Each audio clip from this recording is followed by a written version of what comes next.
102টা প্রতিষ্ঠানে শিক্ষার্থীরা ফেল করছে। এটার জন্য দায়ী কে? শিক্ষকরা না ছাত্রছাত্রীরা? এটা খতিয়ে দেখা দরকার।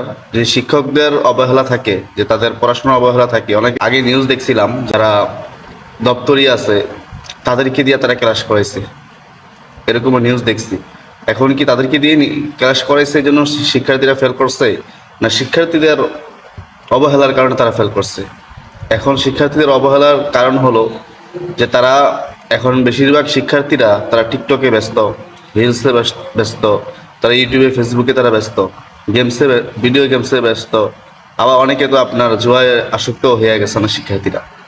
তো এগুলো থেকে যতক্ষণ পর্যন্ত শিক্ষার্থীরা না বেরিয়ে আসবে, যতক্ষণ পর্যন্ত টিকটক থেকে বের না হবে, ফেসবুক ইউটিউব থেকে বের না হবে, ততক্ষণ পর্যন্ত তারা ভালো রেজাল্ট আশা করতে পারে না।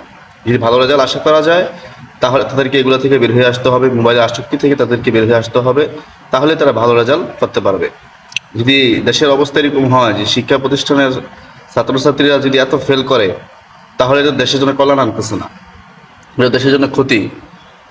যে একটা জাতিকে ধ্বংস করার জন্যই যথেষ্ট তার শিক্ষা ব্যবস্থাকে ধ্বংস করা।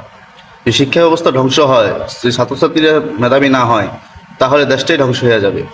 এই জন্য সবার আগে গুরুত্ব হলো শিক্ষা প্রতিষ্ঠানে নজর দেওয়া, যে এটা খতিয়ে দেখা দরকার যে ছাত্ররা কি জন্য ফেল করছে। তারা কি শিক্ষকদের কারণে ফেল করছে, না ছাত্ররা তাদের ছাত্রছাত্রীরা তাদের নিজেদের কারণে ফেল করছে? এটা খতিয়ে দেখা দরকার।